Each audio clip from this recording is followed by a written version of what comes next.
Imagine waking up one morning and realizing that for the next 30 days, you are completely disconnected from social media.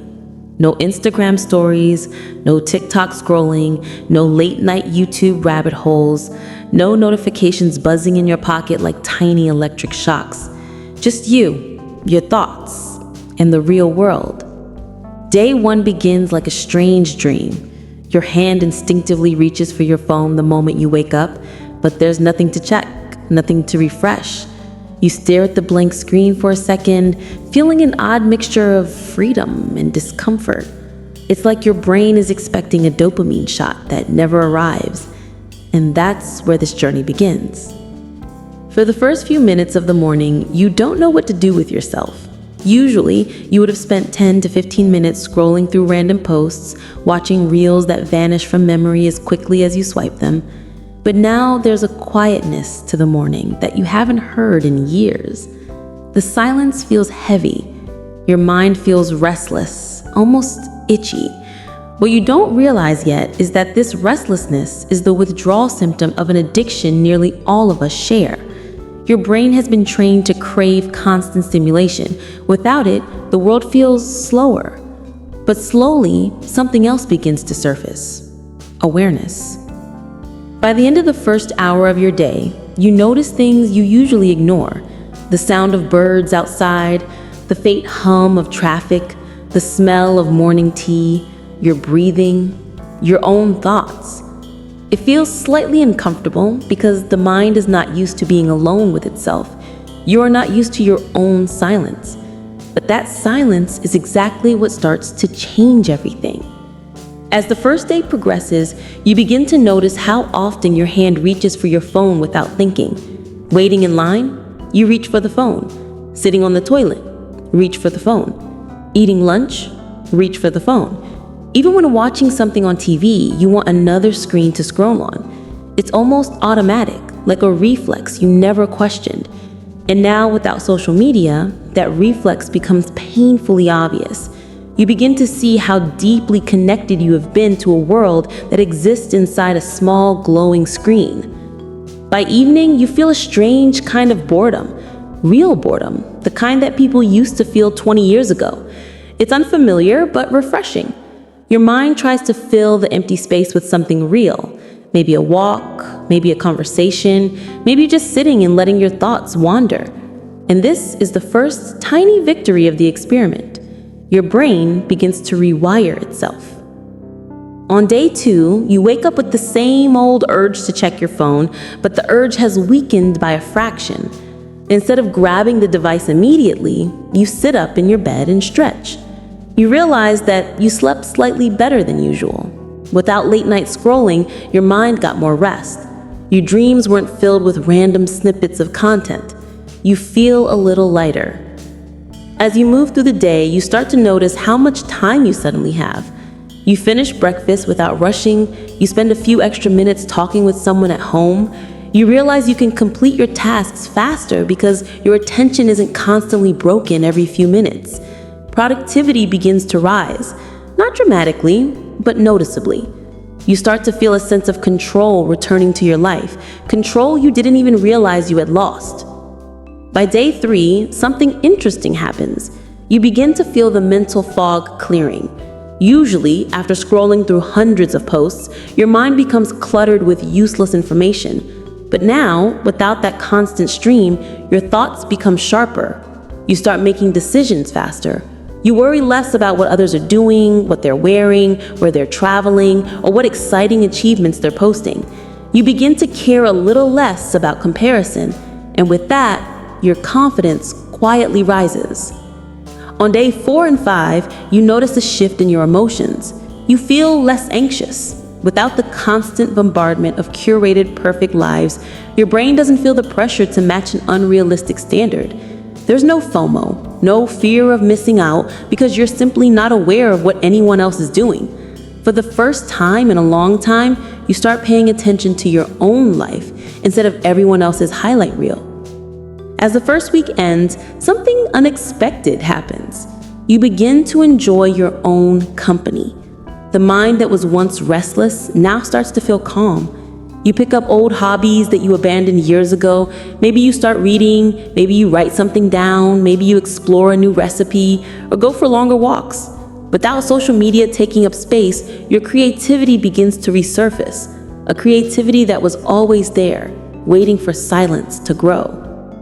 By day 8, you start observing people around you. In a cafe, you watch someone scrolling endlessly, their face blank, absorbing content without emotion, and you realize that used to be you. And at that moment, you feel something shift inside. You understand how much of your life you were giving to a machine that wanted only your attention, not your well-being. Day 10 brings one of the biggest realizations. Social media was not just a distraction, it was shaping your identity, your interests, your moods, even your beliefs. Without it, you begin to ask yourself questions you never asked before. What do I truly enjoy? What do I actually care about? What makes me happy when no one is watching? You start learning about yourself again without filters and hashtags defining you. On day 11 and 12, you notice a significant improvement in your mood. You laugh more easily. You feel calmer. The little frustrations of daily life no longer irritate you as much. Your mind has more energy because it isn't constantly processing a never-ending flood of information. The world feels clearer, more grounded. Around day 15, halfway through the journey, you experience something powerful, genuine presence.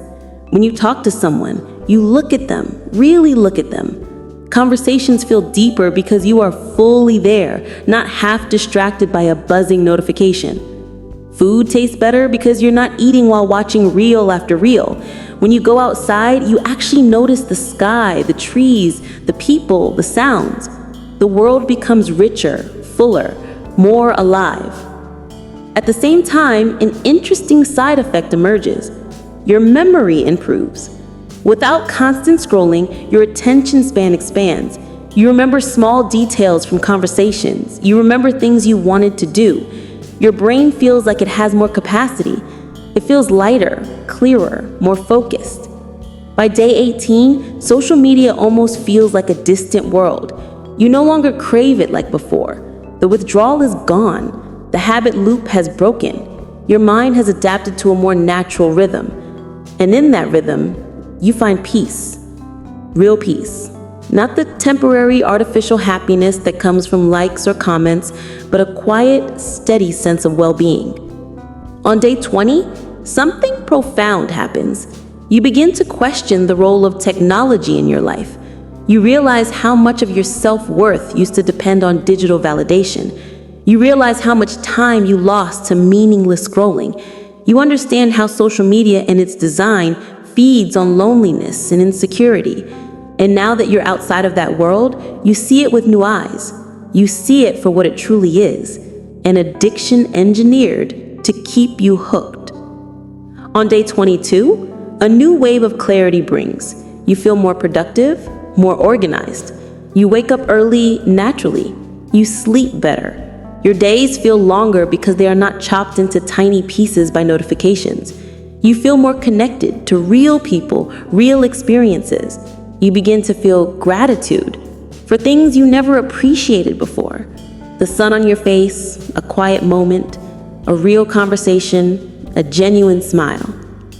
By day 25, your mind feels transformed. You find yourself thinking deeply about things. You reflect more, you plan more, you dream more.